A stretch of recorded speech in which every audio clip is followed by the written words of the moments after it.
Indian occupied Kashmir میں ہندوستان نے operation کرنے کی ساری تیاریاں مکمل کر لی ہیں۔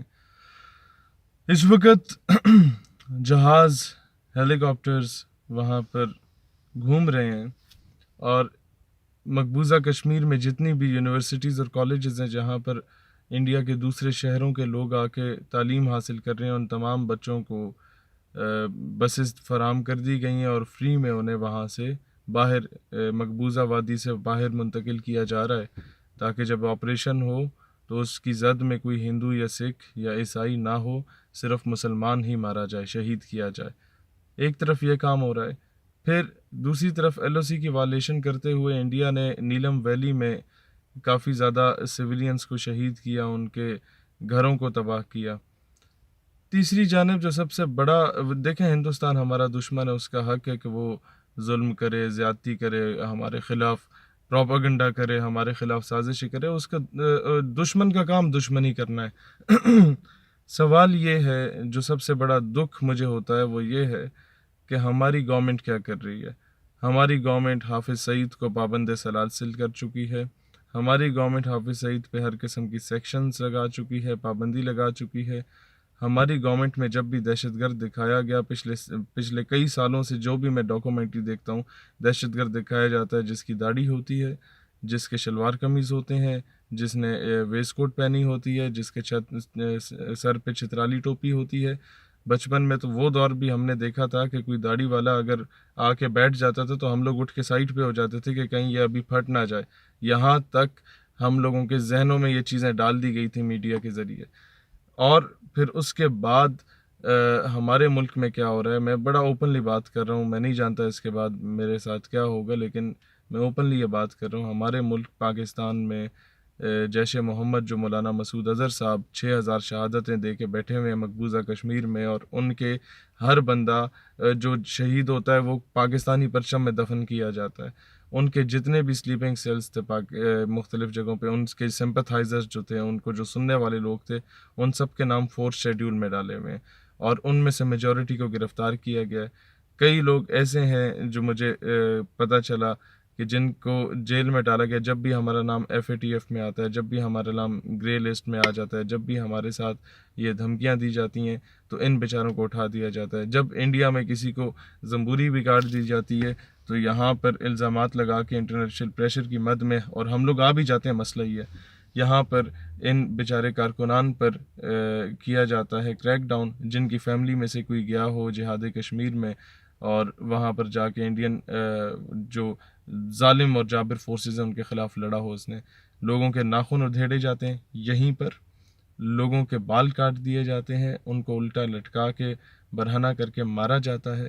مجھے سب سے زیادہ دکھ اس بات کا ہوتا ہے کہ یہ وہ لوگ ہیں جو کہ بغیر تنخواہوں کے لڑ رہے ہیں مقبوضہ وادی میں، ہندوستان کے خلاف، انڈین آرمی کے خلاف، مقبوضہ کے مجاہدین کو سپورٹ کر رہے ہیں۔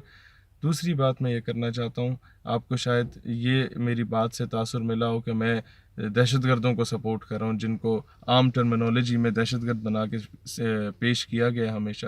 دیکھیں، جب کوئی شخص میرے گھر پہ قبضہ کرتا ہے نا تو مجھے اسے نکالنا پڑے گا۔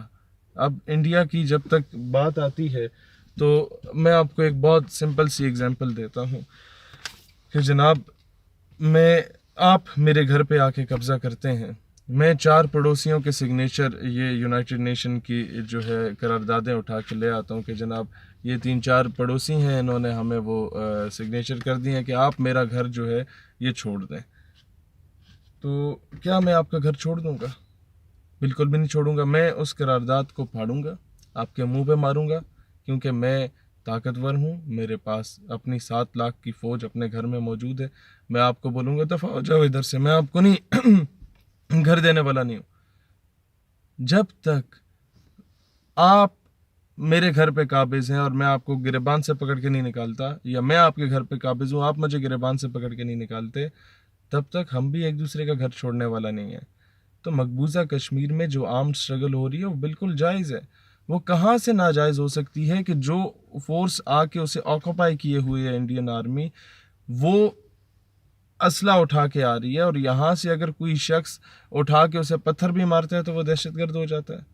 وہ آ کے ماؤں بہنوں بیٹیوں کے ساتھ ریپ کرتی ہے. میرے پاس یہ ساری وہ رپورٹس موجود ہیں, میں اگلی ویڈیو میں بیان کروں گا کہ کون کون سی تاریخ کو کتنا, یہ ساری ڈیٹس کے ساتھ میں یہ ثبوت آج اکٹھے کیے کہ کب کب کتنے درجنوں اور ہزاروں اور سینکڑوں کی تعداد میں ماؤں بہنوں بیٹیوں کے ریپ کیے گئے مقبوضہ کشمیر میں.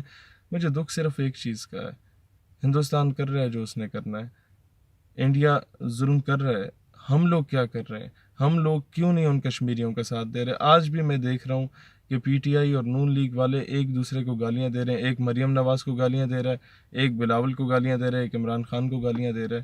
آپس میں تم لوگ لڑ رہے ہو, اور جو ہماری مائیں بہنیں بیٹیاں جو ہم سے بڑے پاکستانی ہیں, یہ بات یاد رکھیے گا, مقبوضہ کشمیر کے لوگ ہم سے بڑے پاکستانی, ہمیں تو پلیٹ میں رکھ کے آزادی ملی ہے. وہ لوگ جو کہ پاکستانی پرچم میں دفن ہو رہے ہیں, ایسے لوگ, ایسے مجاہد, یہ ہمارے سر کا تاج ہیں, یہ ہم سے بڑے پاکستانی. ہم نے ان کے لیے کچھ نہیں کیا, بلکہ الٹا ان کو تباہ ہی کیا ہے امریکن پریشر میں آ کے. اور ایک بات یاد رکھیے گا, امریکہ جو ڈونلڈ ٹرمپ ثالثی کا کردار ادا کرنا چاہ رہا ہے, یاد رکھیں یہ کبھی بھی یہود و نصارہ آپ کے دوست نہیں ہو سکتے.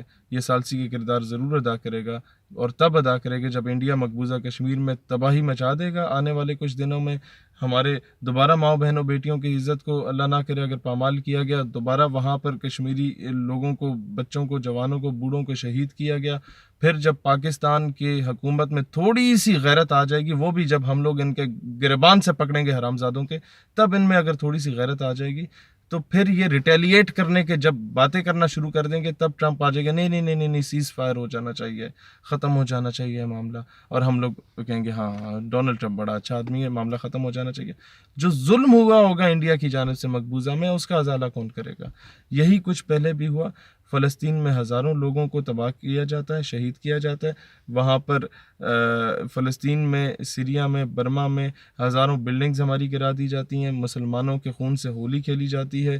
ایون برما میں تو ہمارے بہنوں کو برہنہ کر کے, ان کے جسم کی ٹکے بوٹیاں کر کے ان کی ویڈیوز وائرل کی گئی تھیں.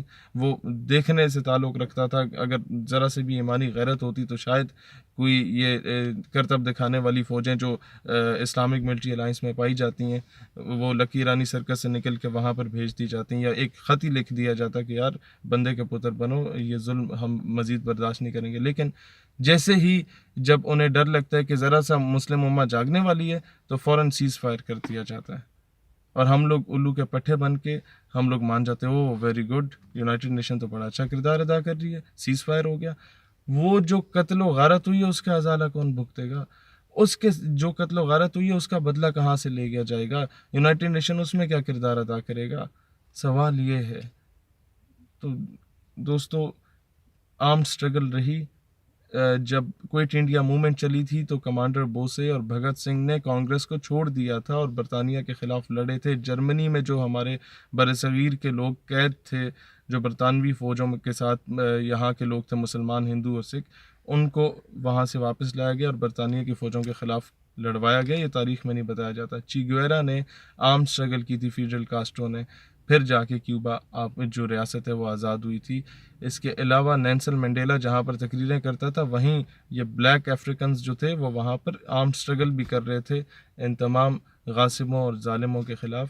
اسی طریقے سے 1857 کی جنگ آزادی میں آرمڈ سٹرگل کا ہی, جہاد کا ہی نعرہ بلند کیا گیا تھا علامہ کفایت علی کافی رحمۃ اللہ علیہ کی جانب سے, جن کے جسم پہ استریاں پھیری گئیں, پھر ان پہ مرچیں ڈالی گئیں, اور پھر استریاں پھیری گئیں, اور پھر علماء کو جو ہندوستان میں قابض انگریز سامراج تھا اس کے خلاف, برصغیر میں قابض انگریز سامراج کے خلاف فتوے دیا کرتے تھے, ان کو توپوں سے باندھ کے ان کے چیتھڑے اڑائے جاتے تھے, لیکن وہ اپنے مطالبے سے دستبردار نہیں ہوتے تھے.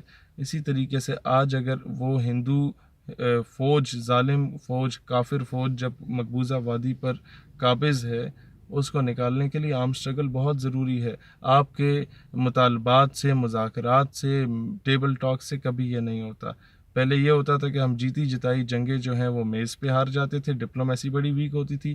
اور اب یہ ہے کہ گراؤنڈ میں ہم کچھ بھی نہیں کر رہے اور نعرے لگا رہے ہیں کہ ٹرمپ ہمارے حق میں ہو گئے. ٹرمپ کبھی بھی آپ کے حق میں نہیں ہوگا. ٹرمپ نے, خان صاحب, آپ کو کیٹیگوریکلی کہا تھا کہ I could have destroyed Afghanistan in just 10 days. and I don't want to kill 10 million people of Afghanistan. That's why I'm supporting your agenda. اس کا مطلب یہی ہے کہ اس نے آپ کو تھپڑ مار دیا. آپ قوم بیچاری کو انگریزی آتی نہیں ہے, وہ سمجھ نہیں پائے گی.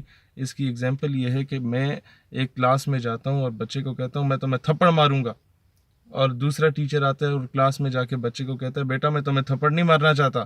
مطلب دونوں کا ایک ہی ہے. میں اسٹریٹ فارورڈ انداز میں کہہ رہا ہوں, دوسرا ٹیچر جو ہے وہ ڈپلومیٹک انداز میں کہہ رہا ہے. تو ٹرمپ نے آپ کو دھمکی دی. آپ الگ بات ہے کہ آپ کا باڈی لینگویج اچھا تھا, ٹانگ پہ ٹانگ رکھ کے بیٹھے ہوئے تھے, اشارے آپ کے اچھے تھے, لیکن بات باڈی لینگویج سے نہیں ہوتا. بات یہ ہے کہ امپلیمنٹیشن میں ہم کیا کر رہے ہیں. ہم لوگوں نے انہیں یقین دہانی دلا دی مائنورٹیز کی, باقی سارے معاملوں پہ. ہم نے امریکہ جانے سے 2 دن پہلے حافظ سعید کو گرفتار کر دیا. آپ نے جناب امریکہ جانے سے 2-3 دن پہلے ان پہ کریک ڈاؤن شروع کروا دیا. FATF میں جب بھی ہمارا نام آتا ہے, جب بھی گرے لسٹ میں نام آتا ہے, مقبوضہ کے اندر لڑنے والے جو مجاہدین ہیں ان پہ ہم کریک ڈاؤن شروع کر دیتے ہیں. خدارہ کل کو خدا نہ خواستہ اگر جنگ ہو جاتی ہے نا, تو یہ قومیں جنگ لڑتی ہیں جناب, قوم کا مورال ڈاؤن نہ کریں. اور دوسری بات, مقبوضہ کشمیر کے لوگوں سے کہنا چاہتا ہوں کہ حکومت 1 نہیں لاکھ مرتبہ آپ کو ڈس اون کرے. پاکستان کی نمائندگی ہم کر رہے ہیں. پاکستان کے نوجوان, پاکستان کے جتنی عوام ہیں, ان کا جینا بھرنا آپ کے ساتھ ہے. انشاءاللہ تعالی ہر طریقے کی سپورٹ آپ کے ساتھ ہوگی. سلیپنگ سیلز جو ہمارے ہندوستان میں پھیلے ہوئے ہیں مسلمانوں کے, ان سے درخواست ہے کہ ایکٹیو ہو جائیں. اگر کوئی حالات خراب ہوئے تو آپ لوگوں نے جواب دینا ہے انڈین فورسز کو, اور کس طریقے سے جواب دینا ہے یہ آپ بہتر جانتے ہیں. پاکستان ہمیشہ زندہ باد.